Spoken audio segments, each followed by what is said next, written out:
PSC ടിപ്സിന്റെ പുതിയൊരു വീഡിയോയിലേക്ക് എല്ലാവർക്കും സ്വാഗതം. ഇനി വരുന്ന ശനിയാഴ്ച വരുന്ന 10th ലെവൽ എക്സാമിന് തയ്യാറെടുക്കുന്നവർക്കായിട്ടുള്ള കറണ്ട് അഫയേഴ്സ് ക്വസ്റ്റ്യൻസ് തന്നെയാണ് ഇന്നത്തെ വീഡിയോയിൽ ഉൾപ്പെടുത്തിയിരിക്കുന്നത്. തീർച്ചയായും നോക്കിയിരിക്കേണ്ട കുറച്ച് ക്വസ്റ്റ്യൻസ് ആണ്.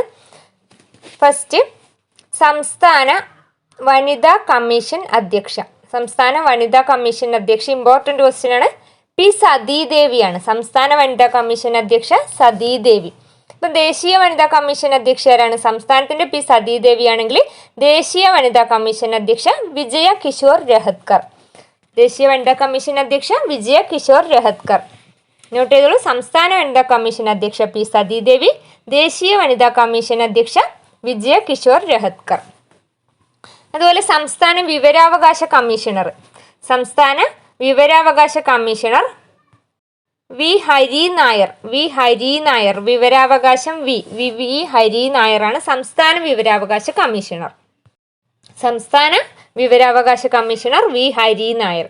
ഇനി ദേശീയ വിവരാവകാശ കമ്മീഷണർ ആരാണെന്ന് ചോദിച്ചാൽ ദേശീയ മുഖ്യ വിവരാവകാശ കമ്മീഷണർ ഹീരാലാൽ സമരിയ. ഹീരാലാൽ സമരിയ. ഹരി നായർ സംസ്ഥാനത്തിൻ്റെ ആണെങ്കിൽ ദേശീയം വരുമ്പം ഹീരാലാൽ സമരിയ കേട്ടോ. ദേശീയത്തിൻ്റെ പിന്നെ ഉന്നത പദവികളിൽ ഇരിക്കുന്നവരെ കുറിച്ചുള്ള വീഡിയോ അടുത്തിടെ ചെയ്തിട്ടുണ്ട്. പിന്നെ അത് കാണാത്തവർ ജസ്റ്റ് ഒന്ന് കണ്ടുവരും. അപ്പോൾ ഇതുപോലത്തെ കുറേ പോയിന്റ്സ് നിങ്ങൾക്ക് ലഭിക്കും. ഇപ്പം സംസ്ഥാനത്തിൻ്റെ പറയുമ്പോൾ ജസ്റ്റ് ഒന്ന് പറഞ്ഞു പോകുന്നേ ഉള്ളൂ. സംസ്ഥാന വനിതാ കമ്മീഷൻ അധ്യക്ഷ സതീദേവി, ദേശീയ വനിതാ കമ്മീഷൻ അധ്യക്ഷ വിജയ കിഷോർ രഹത്കർ, സംസ്ഥാന വിവരാവകാശ കമ്മീഷണർ വി ഹരി നായർ, ദേശീയ വിവരാവകാശ കമ്മീഷണർ ഹീരാലാൽ സമരിയ. അതുപോലെ 16ാമത് ധനകാര്യ കമ്മീഷൻ ചെയർമാൻ. ഇന്ത്യയുടെ 16ാമത് ധനകാര്യ കമ്മീഷൻ ചെയർമാൻ അരവിന്ദ് പനഗരിയാണ്. അരവിന്ദ് പനഗരിയ. എന്നാൽ സംസ്ഥാനത്തിന്റെ ധനകാര്യ കമ്മീഷൻ ചെയർമാൻ ആരാണെന്ന് ചോദിച്ചാൽ ഏഴാമത് സംസ്ഥാന ധനകാര്യ commission chairman KN Harilal. Hari Nair നേരത്തെ പറഞ്ഞു, ഇത് ഹരിലാലാണ്. 7ാമത് സംസ്ഥാന ധനകാര്യ commission chairman KN Harilal. KN ഹരിലാലാണ് 7ാമത് സംസ്ഥാന ധനകാര്യ കമ്മീഷൻ ചെയർമാൻ. എന്നാൽ ദേശീയ ധനകാര്യം അതായത് 16ാമത് ധനകാര്യ കമ്മീഷൻ ചെയർമാൻ അരവിന്ദ് പനഗരിയ. അരവിന്ദ് പനഗരിയാണ് ധനകാര്യ കമ്മീഷൻ ചെയർമാൻ ഇന്ത്യയുടെ. നെക്സ്റ്റ്, സംസ്ഥാന മനുഷ്യാവകാശ കമ്മീഷൻ ചെയർമാൻ. സംസ്ഥാന മനുഷ്യാവകാശ കമ്മീഷൻ അധ്യക്ഷൻ അലക്സാണ്ടർ തോമസ് ആണ്. ജസ്റ്റിസ് അലക്സാണ്ടർ തോമസ് ആണ് സംസ്ഥാന മനുഷ്യാവകാശ കമ്മീഷന്റെ അധ്യക്ഷ. നിലവിലെ അധ്യക്ഷനാരാണ്? Alexander Thomas. Justice Alexander Thomas ആണ് സംസ്ഥാന മനുഷ്യാവകാശ കമ്മീഷന്റെ നിലവിലെ അധ്യക്ഷൻ. എന്നാൽ ദേശീയ മനുഷ്യാവകാശ കമ്മീഷൻ അധ്യക്ഷൻ നോട്ട് ചെയ്തോളൂ വി രാമസുബ്രഹ്മണ്യൻ. വി രാമസുബ്രഹ്മണ്യൻ 9ാമത് ദേശീയ മനുഷ്യാവകാശ കമ്മീഷന്റെ അധ്യക്ഷനാണ് കേട്ടോ. 9ാമത് അധ്യക്ഷനാകുന്ന 9ാമത്തെ ആളാണ് വി രാമസുബ്രഹ്മണ്യം. ദേശീയ മനുഷ്യാവകാശ കമ്മീഷൻ അധ്യക്ഷൻ വി രാമസുബ്രഹ്മണ്യം. സംസ്ഥാന മനുഷ്യാവകാശ അധ്യക്ഷനാരാണ്? Alexander Thomas. മാറിപ്പോയത് അലക്സാണ്ടർ തോമസ് ആണ്. നെക്സ്റ്റ്, സംസ്ഥാന ഇലക്ഷൻ കമ്മീഷണർ. സംസ്ഥാനത്തെ ഇലക്ഷൻ കമ്മീഷണർ എ ഷാജഹാൻ ആണ്. ഷാജഹാൻ. ചീഫ് ഇലക്ഷൻ കമ്മീഷണർ ആരാണ്? ഷാജഹാൻ. എന്നാൽ ചീഫ് ഇലക്ട്രൽ ഓഫീസർ ഉണ്ട്, അത് മാറിപ്പോയത് കേട്ടോ. ഇലക്ട്രൽ ഓഫീസർ വേറെ, ഇലക്ഷൻ കമ്മീഷണർ വേറെ. അപ്പം chief electoral officer Rathan U Kelkar ആണ്. രത്തൻ യു ഗേൽക്കർ. ഇപ്പം chief election commissioner of Kerala Shajahan, chief electoral officer Rathan Kelkar ആണ്. എന്നാൽ ഇന്ത്യയുടെ ദേശീയ മുഖ്യ തെരഞ്ഞെടുപ്പ് കമ്മീഷണർ ആരാണ്? രാജീവ് കുമാർ. രാജീവ് കുമാർ ആണ് ദേശീയ തെരഞ്ഞെടുപ്പ് കമ്മീഷണർ. തെരഞ്ഞെടുപ്പാണ്. ദേശീയ മുഖ്യ തെരഞ്ഞെടുപ്പ് കമ്മീഷണർ ആരാണ്? രാജീവ് കുമാർ. സംസ്ഥാനത്തിൻ്റെതാരാണ്? ഷാജഹാൻ. എന്നാൽ സംസ്ഥാനത്തിന്റെ ചീഫ് ഇലക്ട്രൽ ഓഫീസർ ആരാണ്? രത്തൻ ഖേൽക്കർ ആണ്. രത്തൻ ഖേൽക്കർ. അതുപോലെ PSC ചോദിക്കുന്നതാണ് കേരള ബാങ്കിനെ കുറിച്ച്. കേരള ബാങ്കിന്റെ നിലവിലെ CEO ജോർട്ടി എം ചാക്കോ ആണ്. ജോർട്ടി എം ചാക്കോ. കേരള ബാങ്കിന്റെ നിലവിലെ CEO ആരാണ്? ജോർട്ടി എം ചാക്കോ. കേരളത്തിന്റെ യുവജനകാര്യ കമ്മീഷൻ ചെയർമാൻ, അതും PSC ചോദിച്ചതാണ്. കേരള യുവജന കമ്മീഷന്റെ chairman M Shajar. M Shajar ആണ് സംസ്ഥാന യുവജന കമ്മീഷൻ ചെയർമാൻ. അതുപോലെ സംസ്ഥാന പട്ടികജാതി പട്ടികവർഗ വികസന കോർപ്പറേഷന്റെ ചെയർമാൻ KK ഷാജു. പട്ടികജാതി പട്ടികവർഗ വികസന കോർപ്പറേഷന്റെ ചെയർമാൻ ആരാണ്? സംസ്ഥാനത്തിൻ്റെത് KK ഷാജു. പട്ടികജാതിൻ്റെത് കഴിഞ്ഞ വീഡിയോയിൽ ഞാൻ പറഞ്ഞിട്ടുണ്ടായിരുന്നു. ദേശീയ പട്ടികജാതി കമ്മീഷൻ അധ്യക്ഷ കിഷോർ മക്വാനയാണ്. ദേശീയ പട്ടികജാതി കമ്മീഷൻ അധ്യക്ഷൻ കിഷോർ മക്വാന. ദേശീയ പട്ടികവർഗ കമ്മീഷന്റെ അധ്യക്ഷൻ അന്തർ സിംഗ് ആര്യ. പട്ടികവർഗം അന്തർ സിംഗ് ആര്യ. ഇപ്പോൾ പുതിയതായിട്ട് ദേശീയ മഞ്ഞൾ ബോർഡിൻ്റെ അധ്യക്ഷനും കൂടി വന്നിട്ടുണ്ട്. പല്ലൈ ഗംഗാ റെഡ്ഡിയാണ്. പല്ലൈ ഗംഗാ റെഡ്ഡി നിസാമാബാദിലാണ് അതിൻ്റെ കേന്ദ്രം. ദേശീയ മഞ്ഞൾ ബോർഡിൻ്റെ ഹെഡ് ക്വാർട്ടേഴ്സ് നിസാമാബാദാണ്. അതിൻ്റെ അധ്യക്ഷൻ പല്ലൈ ഗംഗാ റെഡ്ഡി. പല്ലൈ ഗംഗാ റെഡ്ഡി. ഇപ്പം പഠിക്കേണ്ടത് സംസ്ഥാന മനുഷ്യാവകാശ കമ്മീഷൻ അധ്യക്ഷൻ അലക്സാണ്ടർ തോമസ് ആണെങ്കിൽ ദേശീയ മനുഷ്യാവകാശ കമ്മീഷന്റെ അധ്യക്ഷൻ വി രാമസുബ്രഹ്മണ്യാണ്. അതുപോലെ സംസ്ഥാന വിവരാവകാശ കമ്മീഷണർ വി ഹരി നായർ ആണെങ്കിൽ ദേശീയ വിവരാവകാശ കമ്മീഷണർ ഹീരാലാൽ സമരിയാണ്. സംസ്ഥാനത്തിന്റെ തെരഞ്ഞെടുപ്പ് കമ്മീഷണർ ഷാജഹാൻ. ദേശീയ മുഖ്യ തെരഞ്ഞെടുപ്പ് കമ്മീഷണർ രാജീവ് കുമാറാണ്. അതുപോലെ സംസ്ഥാന വനിതാ കമ്മീഷൻ അധ്യക്ഷ പി സതീദേവി. ദേശീയ വനിതാ കമ്മീഷൻ അധ്യക്ഷ വിജയ കിഷോർ രഹത്കർ. അതുപോലെ സംസ്ഥാന ധനകാര്യ കമ്മീഷന്റെ അധ്യക്ഷൻ കെ എൻ ഹരിലാലാണ്. കെ എൻ ഹരിലാൽ 7ാമത് സംസ്ഥാന ധനകാര്യ കമ്മീഷനാണ്. എന്നാൽ 16ാമത് ധനകാര്യ കമ്മീഷൻ, ഇന്ത്യയുടെ 16ാമത് ധനകാര്യ കമ്മീഷന്റെ ചെയർമാൻ അരവിന്ദ് പനഗരിയാണ്. അരവിന്ദ് പനഗരിയ. പിന്നെ പറഞ്ഞത് കേരള ബാങ്കിന്റെ CEO ആരാണ്? ജോർട്ടി എം ചാക്കോ. ഇന്ത്യയുടെ chief election commissioner Shajahan. Chief electoral officer Rathan U Kelkar ആണ്. രത്തൻ യു ഖേൽക്കർ. കേരളത്തിന്റെ യുവജന കമ്മീഷൻ ചെയർമാൻ എം ഷാജർ. സംസ്ഥാന പട്ടികജാതി പട്ടികവർഗ വികസന കോർപ്പറേഷന്റെ ചെയർമാൻ കെ ഷാജു. അതുപോലെ കേരളത്തിന്റെ ഗവർണർ വരെ മാറിയിട്ടുണ്ട്. ആരാണ്? രാജേന്ദ്ര ആർലേക്കർ ആണ്. രാജേന്ദ്ര ആർലേക്കർ. ആരിഫ് മുഹമ്മദ് ഖാൻ ബീഹാർ ഗവർണർ ആയതെല്ലാം ഞാൻ പറഞ്ഞിട്ടുണ്ടായിരുന്നു മുമ്പൊരു വീഡിയോയിൽ. ജസ്റ്റ് ഒന്ന് നോട്ട് ചെയ്ത് വെക്കുക. അവസാനഘട്ട റിവിഷന് ഇതൊക്കെ യൂസ്ഫുൾ ആയിരിക്കും. പുതിയ ഗവർണർ രാജേന്ദ്ര ആർലേക്കർ ആണ്. നെക്സ്റ്റ് ക്വസ്റ്റ്യൻ, ഇന്ത്യയിലെ ഏറ്റവും സമ്പന്നനായ മുഖ്യമന്ത്രി ചന്ദ്രബാബു നായിഡു ആണ്. നിലവിലുള്ള മുഖ്യമന്ത്രിമാരിൽ ഏറ്റവും സമ്പന്നൻ ചന്ദ്രബാബു നായിഡു. ചന്ദ്രബാബു നായിഡു ഏത് സംസ്ഥാനത്തിന്റെ മുഖ്യമന്ത്രിയാണെന്ന് ചോദിച്ചാൽ ആന്ധ്രാപ്രദേശ് മുഖ്യമന്ത്രിയാണ് ചന്ദ്രബാബു നായിഡു. 4ാം തവണയാണ് ഇദ്ദേഹം ആന്ധ്രാപ്രദേശിന്റെ മുഖ്യമന്ത്രിയായിട്ട് തെരഞ്ഞെടുക്കപ്പെടുന്നത്. 4ാം തവണ. 930 കോടിയിൽ കൂടുതലാണ് ഇദ്ദേഹത്തിന്റെ ആസ്തി പറയപ്പെടുന്നത്. 930 കോടിയുടെ മുകളിലായിട്ട്. അപ്പോൾ ഏറ്റവും സമ്പന്നനായ ഇന്ത്യയിലെ മുഖ്യമന്ത്രി ആരാണെന്ന് ചോദിച്ചാൽ ചന്ദ്രബാബു നായിഡു ആണ്. ഏറ്റവും പ്രായം കുറഞ്ഞ ഇന്ത്യയിലെ മുഖ്യമന്ത്രി ആരാണെന്ന് വെച്ചാൽ അതിഷി മർലേനയാണ്. അത് ഡൽഹിയുടെ മുഖ്യമന്ത്രിയാണ്. അരവിന്ദ് കെജ്രിവാളിനെ അറസ്റ്റ് ചെയ്തു അല്ലെ? അധികാരത്തിലിരിക്കെ അറസ്റ്റിലാകുന്ന ആദ്യ മുഖ്യമന്ത്രി അരവിന്ദ് കെജ്രിവാളാണ്. ആം ആദ്മി പാർട്ടി അല്ലെ? അതിനുശേഷം ഡൽഹിയിൽ മുഖ്യമന്ത്രിയായി വന്നത് അതിഷി മർലേനയാണ്. പിന്നെ ഡൽഹിയുടെ 8ാമത് മുഖ്യമന്ത്രിയാണ്.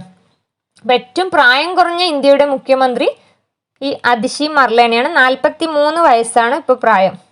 ഡൽഹിയുടെ 3ാമത്തെ വനിതാ മുഖ്യമന്ത്രിയാണ് അതിഷി മർലേന. ഇന്ത്യയുടെ 17ാമത് വനിതാ മുഖ്യമന്ത്രി. ഡൽഹിയുടെ 3ാമത്തെ വനിതാ മുഖ്യമന്ത്രി പിന്നെ അതിഷി മർലേന. 8ാമത് ഡൽഹിയുടെ മുഖ്യമന്ത്രി. അധികാരത്തിലിരിക്കെ അറസ്റ്റിലാകുന്ന ആദ്യ മുഖ്യമന്ത്രി അരവിന്ദ് കെജ്രിവാളാണ്. അരവിന്ദ് കെജ്രിവാളിന് ശേഷം ഡൽഹിയിൽ മുഖ്യമന്ത്രി ആയതാണ് അതിഷി മർലേന. ഓരോ സംസ്ഥാനത്തിലെ മുഖ്യമന്ത്രിമാർ ജസ്റ്റ് നോട്ട് ചെയ്തത്. ഗുജറാത്തിലെ നിലവിലെ മുഖ്യമന്ത്രി ആരാണ്? ഭൂപേന്ദ്ര പട്ടേൽ. ഗുജറാത്ത് മുഖ്യമന്ത്രി ഭൂപേന്ദ്ര പട്ടേൽ. അരുണാചൽ പ്രദേശ് മുഖ്യമന്ത്രി പേമ കണ്ടു. ഹിമാചൽ പ്രദേശ് മുഖ്യമന്ത്രി സുഖ്വേന്ദർ സിംഗ് സുഗു ഹിമാചൽ പ്രദേശ് മുഖ്യമന്ത്രി. ഉത്തർപ്രദേശിന്റെ മുഖ്യമന്ത്രി അറിയാം, യോഗി ആദിത്യനാഥ് അല്ലെ? തമിഴ്നാട് മുഖ്യമന്ത്രി സ്റ്റാലിൻ. ജാർഖണ്ഡ് മുഖ്യമന്ത്രി ഹേമന്ത് സോറൻ പോയിട്ട് പിന്നെ ചെമ്പൈ സോറൻ വന്ന് വീണ്ടും ഹേമന്ത് സോറൻ തന്നെ അധികാരത്തിലിരിക്കുന്നുണ്ട് കേട്ടോ. ജാർഖണ്ഡിലെ നിലവിലെ മുഖ്യമന്ത്രി ഹേമന്ത് സോറൻ. മഹാരാഷ്ട്ര മുഖ്യമന്ത്രി ആരാണ്? ദേവേന്ദ്ര ഫട്നാവിസ്. ഹരിയാന മുഖ്യമന്ത്രി നയാബ് സിംഗ് സൈനി. ഇങ്ങനെ കുറച്ച് മുഖ്യമന്ത്രിമാരെ നോട്ട് ചെയ്ത് വെക്കുക. അപ്പോൾ ക്വസ്റ്റ്യൻ എന്തായിരുന്നു? ഇന്ത്യയിലെ ഏറ്റവും സമ്പന്നനായ മുഖ്യമന്ത്രി ആരാണെന്നായിരുന്നു ക്വസ്റ്റ്യൻ. ചന്ദ്രബാബു നായിഡു ആണ്. ആന്ധ്രാപ്രദേശ് മുഖ്യമന്ത്രിയാണ്. 4ാം തവണയാണ് ആന്ധ്രാപ്രദേശിന്റെ മുഖ്യമന്ത്രിയായി തെരഞ്ഞെടുക്കപ്പെടുന്ന ആളാണ് ചന്ദ്രബാബു നായിഡു. പിന്നെ 930 കോടിക്ക് മുകളിലാണ് ഇദ്ദേഹത്തിന്റെ അസറ്റ് എന്ന് പറയപ്പെടുന്നത്. പിന്നെ ഗുജറാത്ത് മുഖ്യമന്ത്രി, കുറച്ച് മുഖ്യമന്ത്രിമാരെ പറഞ്ഞു. ഗുജറാത്ത് മുഖ്യമന്ത്രി നിലവിൽ ഭൂപേന്ദ്ര പട്ടേലാണ്. അരുണാചൽ പ്രദേശ് മുഖ്യമന്ത്രി പേമ കണ്ടു. ഹിമാചൽ പ്രദേശിലെ നിലവിലെ മുഖ്യമന്ത്രി സുഖ്വേന്ദർ സിംഗ് സുക്കു. UP മുഖ്യമന്ത്രി, ഉത്തർപ്രദേശിലെ മുഖ്യമന്ത്രി നിലവിൽ യോഗി ആദിത്യനാഥാണ്. ഇപ്പോഴത്തെ തമിഴ്നാട് മുഖ്യമന്ത്രി സ്റ്റാലിൻ. ജാർഖണ്ഡ് മുഖ്യമന്ത്രി ആരാണെന്ന് ചോദിച്ചാൽ ഹേമന്ത് സോറൻ. അതുപോലെ മഹാരാഷ്ട്രയിലെ നിലവിലെ മുഖ്യമന്ത്രി ദേവേന്ദ്ര ഫട്നാവിസ്. ഹരിയാന മുഖ്യമന്ത്രി നയാബ് സിംഗ് സൈനി. അടുത്ത ക്വസ്റ്റ്യൻ, നാറ്റോയിൽ അംഗമാവുന്ന 32ാമത്തെ രാജ്യം. നാറ്റോയിൽ അംഗമാവുന്ന 32ാമത്തെ രാജ്യം സ്വീഡനാണ്. നാറ്റോ എന്തായിരുന്നു? നോർത്ത് അറ്റ്ലാന്റിക് ട്രീറ്റി ഓർഗനൈസേഷനാണ്. നാറ്റോയിൽ അംഗമാവുന്ന 32ാമത്തെ രാജ്യം സ്വീഡൻ. 31ാമത് അംഗമായ രാജ്യം ഫിൻലാൻഡ് കേട്ടോ, അതും പഠിച്ചോളൂ. നാറ്റോയിൽ അംഗമായ 31ാമത്തെ രാജ്യം ഫിൻലാൻഡ്, 32ാമത്തെ രാജ്യം സ്വീഡൻ. നാറ്റോയുടെ ഫുൾ ഫോം എന്താ പറഞ്ഞത്? നോർത്ത് അറ്റ്ലാന്റിക് ട്രീറ്റി ഓർഗനൈസേഷനാണ്. നാറ്റോയുടെ ആസ്ഥാനം ബ്രസൽസ് ആണ്, ബ്രസൽസ്. നാറ്റോയിലാകെ 32 രാജ്യങ്ങൾ. നാറ്റോയുടെ ഔദ്യോഗിക ഭാഷയും PSC മുമ്പ് ചോദിച്ചിട്ടുണ്ട്, ഇംഗ്ലീഷും ഫ്രഞ്ചുമാണ്. ഇംഗ്ലീഷും ഫ്രഞ്ചുമാണ് നാറ്റോയുടെ ഔദ്യോഗിക ഭാഷകൾ. നാറ്റോയുടെ സെക്രട്ടറി ജനറൽ നിലവിൽ മാർക്ക് റൂട്ടെയാണ്. Mark Rutte. ഇപ്പം നാറ്റോനെ കുറിച്ചൊരു മനസ്സിലാക്കി വെച്ചോളൂ. നാറ്റോ എന്ന് പറഞ്ഞാൽ നോർത്ത് അറ്റ്ലാന്റിക് ട്രീറ്റി ഓർഗനൈസേഷൻ. നാറ്റോയിൽ അംഗമായത് 32 രാജ്യങ്ങളാണ്. ഏറ്റവും ഒടുവിൽ അംഗമായത് സ്വീഡനാണ്. 31ാമത് അംഗമായത് ഫിൻലാൻഡ്. ഔദ്യോഗിക ഭാഷ നാറ്റോയുടേത് ഇംഗ്ലീഷും ഫ്രഞ്ചുമാണ്. നാറ്റോയുടെ നിലവിലെ secretary general mark Rutte. Next, ലോകത്തിലെ ആദ്യ AI ഉച്ചകോടി വേദി. AI എന്ന് പറഞ്ഞാൽ അറിയാം, ആർട്ടിഫിഷ്യൽ ഇൻ്റലിജൻസ് അല്ലേ. ആർട്ടിഫിഷ്യൽ ഇൻ്റലിജൻസ് ഉച്ചകോടിയുടെ വേദി ബ്രിട്ടനാണ്. ആർട്ടിഫിഷ്യൽ ഇൻ്റലിജൻസ് യൂണിവേഴ്സിറ്റി ഇന്ത്യയിലെ ആദ്യത്തെ ഏതാണെന്നൊക്കെ ഞാൻ പറഞ്ഞിട്ടുണ്ടായിരുന്നു കഴിഞ്ഞ വീഡിയോയിൽ. മഹാരാഷ്ട്രയാണ്. എന്നാൽ ലോകത്തിലെ ആദ്യത്തെ ആർട്ടിഫിഷ്യൽ ഇൻ്റലിജൻസ് യൂണിവേഴ്സിറ്റി ഏതാണ്? എവിടെയാണ്? UAE-യിലാണ് കേട്ടോ, UAE. ആദ്യത്തെ AI ഉച്ചകോടിക്ക് വേദിയായത് ബ്രിട്ടൻ ആണെങ്കിൽ ലോകത്തിലെ ആദ്യ AI യൂണിവേഴ്സിറ്റി ഏതാണ്? UAE-യിലാണ്. ലോകത്തിലെ ആദ്യ AI അധ്യാപിക, ആർട്ടിഫിഷ്യൽ ഇൻ്റലിജൻസ് അധ്യാപികയുടെ പേര് ബിയാട്രിസ് ആണ്. ബിയാട്രിസ്. ലോകത്തിലെ ആദ്യ ആർട്ടിഫിഷ്യൽ ഇൻ്റലിജൻസ് അധ്യാപിക ബിയാട്രിസ്. കേരളത്തിലുണ്ട് ആർട്ടിഫിഷ്യൽ ഇൻ്റലിജൻസ് അധ്യാപിക ഐറിസ് ആണ്, ഐറിസ്. അതുപോലെ കേരള ഡിജിറ്റൽ സർവകലാശാല വികസിപ്പിച്ചെടുത്ത AI പ്രോസസ്സറിൻ്റെ പേര് കൈരളി എന്നാണ്, കൈരളി. കേരളത്തിലെ ആദ്യത്തെ AI വാർത്താ അവതാരകന്റെ പേരും PSC ചോദിച്ചതാണ്. Ivan, IVAN. ഇവാനാണ് കേരളത്തിലെ ആദ്യ ആർട്ടിഫിഷ്യൽ ഇൻ്റലിജൻസ് വാർത്താ അവതാരകൻ. മീഡിയ 1 ചാനലിൻ്റെതാണ്. അതുപോലെ ഇന്ത്യയിലെ ആദ്യ ആർട്ടിഫിഷ്യൽ ഇൻ്റലിജൻസ് ചാറ്റ് ബോട്ടിൻ്റെ പേര് ലെക്സി എന്നാണ്, ലെക്സി. ഇപ്പോൾ ക്വസ്റ്റ്യൻ, ലോകത്തിലെ ആദ്യത്തെ ആർട്ടിഫിഷ്യൽ ഇൻ്റലിജൻസ് ഉച്ചകോടിക്ക് വേദിയായത് ബ്രിട്ടൻ. ലോകത്തിലെ ആദ്യത്തെ ആർട്ടിഫിഷ്യൽ ഇൻ്റലിജൻസ് യൂണിവേഴ്സിറ്റി നിലവിൽ വന്നത് UAE ആണ്. ലോകത്തിലെ ആദ്യ ആർട്ടിഫിഷ്യൽ ഇൻ്റലിജൻസ് അധ്യാപികയുടെ പേര് ബിയാട്രിസ്. കേരളത്തിലെ ആദ്യ ആർട്ടിഫിഷ്യൽ ഇൻ്റലിജൻസ് അധ്യാപിക ഐറിസ് ആണ്. അതുപോലെ കേരളത്തിലെ ആദ്യ ആർട്ടിഫിഷ്യൽ ഇൻ്റലിജൻസ് വാർത്താ അവതാരകൻ ഇവാനാണ്, ഇവാൻ. ഇന്ത്യയിലെ ആദ്യ AI ചാറ്റ് ബോട്ടിൻ്റെ പേര് ലെക്സി ആണ്, ലെക്സി. അടുത്ത ക്വസ്റ്റ്യൻ, ആരുടെ ജീവിതം ആസ്പദമാക്കിയുള്ള സിനിമയാണ് നളിന കാന്തി? നളിന കാന്തി എന്നുള്ളത് ആരുടെ ജീവിതം ആസ്പദമാക്കിയുള്ള സിനിമയാണ്? T. പത്മനാഭൻ. പ്രശസ്ത എഴുത്തുകാരൻ T. പത്മനാഭന്റെ ജീവിതം ആസ്പദമാക്കിയുള്ള സിനിമയാണ് നളിന കാന്തി കേട്ടോ, നളിന കാന്തി. അപ്പോൾ T. പത്മനാഭന്റെ ജീവിതം ആസ്പദമാക്കിയുള്ള സിനിമ ഏതാണ്? നളിന കാന്തി. അതുപോലെ സുഗതകുമാരിയുടെ ജീവിതം അടിസ്ഥാനമാക്കിയിട്ടുള്ള ഒരു ഡോക്യുമെൻ്ററി പുറത്തിറങ്ങിയിട്ടുണ്ട്. അതിൻ്റെ പേര് തോൽക്കുന്ന യുദ്ധത്തിലെ പടയാളികൾ. തോൽക്കുന്ന യുദ്ധത്തിലെ പടയാളികൾ ആരുടെ ജീവിതം ആസ്പദമാക്കിയുള്ളതാണെന്ന് ചോദിച്ചാൽ സുഗതകുമാരി. പിന്നെ അയ്യങ്കാളിയുടെ ജീവിതം ആസ്പദമാക്കിയ സിനിമ വരുന്നുണ്ട്. അതിൻ്റെ പേര് കതിരാവൻ. കതിരാവൻ എന്ന് പറഞ്ഞ സിനിമയിൽ അയ്യങ്കാളിയായിട്ട് വേഷമിടുന്നത് മമ്മൂട്ടിയാണ്, മമ്മൂട്ടി. അപ്പം അയ്യങ്കാളിയുടെ ജീവിതം ആസ്പദമാക്കി നിർമ്മിക്കുന്ന ചലച്ചിത്രം കതിരാവാൻ. T. പത്മനാഭന്റെ ജീവിതം ആസ്പദമാക്കിയുള്ള സിനിമ നളിനകാന്തി. സുഗതകുമാരിയുടെ ജീവിതം ആസ്പദമാക്കിയുള്ളത് തോൽക്കുന്ന യുദ്ധത്തിലെ പടയാളികൾ. അതുപോലെ ക്രിക്കറ്റ് താരം, ശ്രീലങ്കൻ ക്രിക്കറ്റ് താരം മുത്തയ്യ മുരളീധരൻ്റെ ജീവിതം ആസ്പദമാക്കിയ സിനിമ വന്നിട്ടുണ്ട് 800 ആണ്, 800. കുമാരനാശാൻ്റെ കരുണ എന്ന കൃതിയും ആസ്പദമാക്കിയിട്ട് സിനിമ വന്നിട്ടുണ്ട്. അതിൻ്റെ പേര് വാസവദത്ത. ചെറുവയൽ രാമൻ്റെ ജീവിതം ആസ്പദമാക്കിയിട്ടുള്ള ചിത്രമാണ് വിത്ത്. വിത്ത് എന്ന് പറഞ്ഞ ഫിലിം ചെറുവയൽ രാമൻ്റെ ജീവിതം ആസ്പദമാക്കിയിട്ട് തയ്യാറാക്കിയ സിനിമയാണ്. ഈ സിനിമക്ക് മികച്ച പരിസ്ഥിതി ചിത്രത്തിനുള്ള ഫിലിം ക്രിറ്റിക്സിൻ്റെ അവാർഡ് വരെ ലഭിച്ചിട്ടുണ്ട്. നോട്ട് ചെയ്തോളൂ, മികച്ച പരിസ്ഥിതി ചിത്രത്തിനുള്ള ഫിലിം ക്രിറ്റിക്സ് അവാർഡ് ഈ വിത്ത് എന്ന ചിത്രം നേടിയിട്ടുണ്ട്. വിത്ത് എന്ന ചിത്രം ആരുടെ ജീവിതം ആസ്പദമാക്കിയുള്ളതാണ്? ചെറുവയൽ രാമൻ. ചെറുവയൽ രാമൻ ആരാണ്? വയനാട് ജില്ലയിലെ പിന്നെ പ്രശസ്ത നെല്ല് കർഷകനാണ്. ഇദ്ദേഹത്തിന് പത്മശ്രീയൊക്കെ ലഭിച്ചിട്ടുണ്ട്. ആരുടെ ജീവിതം ആസ്പദമാക്കിയുള്ള ചിത്രമാണ് നളിനകാന്തിയും ചോദിച്ച T. പത്മനാഭൻ. തോൽക്കുന്ന യുദ്ധത്തിലെ പടയാളികൾ എന്നുള്ളത് ആരുടെ ജീവിതത്തെ ആസ്പദമാക്കിയുള്ളതാണ്? സുഗതകുമാരിയുടെ. കതിരാവാൻ എന്ന ചിത്രം ആരുടെ ജീവിതം ആസ്പദമാക്കിയുള്ളതാണ്? അയ്യങ്കാളിയാണ്. അതിൽ അയ്യങ്കാളിയായി വേഷമിടുന്ന മമ്മൂട്ടിയാണ്. 800 എന്നുള്ള ചിത്രം ഏത് ക്രിക്കറ്റ് താരത്തിൻ്റെ ജീവിതവുമായി ബന്ധപ്പെട്ടതാണ്? മുത്തയ്യ മുരളീധരൻ. അതുപോലെ കുമാരനാശാന്റെ കരുണ എന്ന കൃതിക്ക് ആസ്പദമാക്കിയുള്ള സിനിമ ഏതാണ്? വാസവദത്ത. വിത്ത് എന്ന ചലച്ചിത്രം ആരുടെ ജീവിതം ആസ്പദമാക്കിയുള്ളതാണ്? ചെറുവയൽ രാമൻ. നെക്സ്റ്റ് ക്വസ്റ്റ്യൻ, അനന്യം പദ്ധതി ഏത് വിഭാഗക്കാർക്ക് വേണ്ടിയിട്ടുള്ളതാണ്? അനന്യം പദ്ധതി ഏത് വിഭാഗക്കാർക്ക് വേണ്ടിയിട്ടുള്ളതാണെന്ന് ചോദിച്ചാൽ ട്രാൻസ്ജെൻഡേഴ്സിന് വേണ്ടിയുള്ള പദ്ധതിയാണ് അനന്യം. ട്രാൻസ്ജെൻഡേഴ്സിൻ്റെ വേണ്ടിയുള്ള പദ്ധതി അനന്യം. ട്രാൻസ്ജെൻഡേഴ്സിന് വേണ്ടിയിട്ട് ഫുട്ബോൾ ടീം ആരംഭിച്ച സംസ്ഥാനം ഏതാണെന്ന് PSC മുമ്പ് ചോദിച്ചിട്ടുണ്ട്. ട്രാൻസ്ജെൻഡർ ഫുട്ബോൾ ടീം ആരംഭിച്ച സംസ്ഥാനം മണിപ്പൂരാണ്. നോട്ട് ചെയ്തോളും, മണിപ്പൂർ. ട്രാൻസ്ജെൻഡറിനെ സൗജന്യ ബസ് യാത്ര ആരംഭിച്ച നഗരവും PSC ചോദിച്ചിട്ടുണ്ട്. ഡൽഹിയാണ്. ഡൽഹി. ട്രാൻസ്ജെൻഡേഴ്സിന് സൗജന്യ ബസ് യാത്ര ആരംഭിച്ചത് ഇവിടെ ഡൽഹിയിലാണ്. അതുപോലെ 2024 ട്രാൻസ്ജെൻഡർ കലോത്സവം നടന്ന ജില്ല തൃശ്ശൂരാണ്. ട്രാൻസ്ജെൻഡേഴ്സിന്റെ കലോത്സവം നടന്ന തൃശ്ശൂരാണ്. അതിന്റെ പേര് വർണ്ണപ്പകിട്ട് എന്നാണ്. വർണ്ണപ്പകിട്ട്. 2024 ട്രാൻസ്ജെൻഡേഴ്സ് കലോത്സവം നടന്നത് തൃശ്ശൂര്. അതിന്റെ പേര് വർണ്ണപ്പകിട്ട്. അപ്പോൾ ട്രാൻസ്ജെൻഡേഴ്സിന് വേണ്ടി സൗജന്യ ബസ് യാത്ര ആരംഭിച്ച നഗരം ഡൽഹി. ട്രാൻസ്ജെൻഡർ ഫുട്ബോൾ ടീം ആരംഭിച്ച സംസ്ഥാനം മണിപ്പൂരാണ്. അതുപോലെ ട്രാൻസ്ജെൻഡേഴ്സിന് വേണ്ടി ആദ്യ ഫിലിം സൊസൈറ്റി സ്ഥാപിതമായത് കോഴിക്കോടാണ്. ട്രാൻസ്ജെൻഡേഴ്സിന് വേണ്ടിയുള്ള ആദ്യ ഫിലിം സൊസൈറ്റി കോഴിക്കോട്. അതിന്റെ പേര് ട്രാൻസ്മുദ്ര എന്നാണ്. ട്രാൻസ്മുദ്ര. ട്രാൻസ്ജെൻഡേഴ്സിന് വേണ്ടിയുള്ള ആദ്യ ഫിലിം സൊസൈറ്റിയുടെ പേര് ട്രാൻസ്മുദ്ര. ട്രാൻസ്ജെൻഡർ ആയിട്ടുള്ള ആദ്യ പോസ്റ്റ് വുമൺ ആരാണ്? പാർവതി. പാർവതിയാണ്. TS പാർവതിയാണ് ട്രാൻസ്ജെൻഡേഴ്സ് ആയിട്ടുള്ള ആദ്യ പോസ്റ്റ് വുമൺ. പൈലറ്റ് ലൈസൻസ് എടുത്ത ആദ്യ ട്രാൻസ്ജെൻഡർ ആദം ഹാരിയാണ്. ഇന്ത്യയിൽ പൈലറ്റ് ലൈസൻസ് ലഭിക്കുന്ന ആദ്യ ട്രാൻസ്ജെൻഡർ ആദം ഹാരി.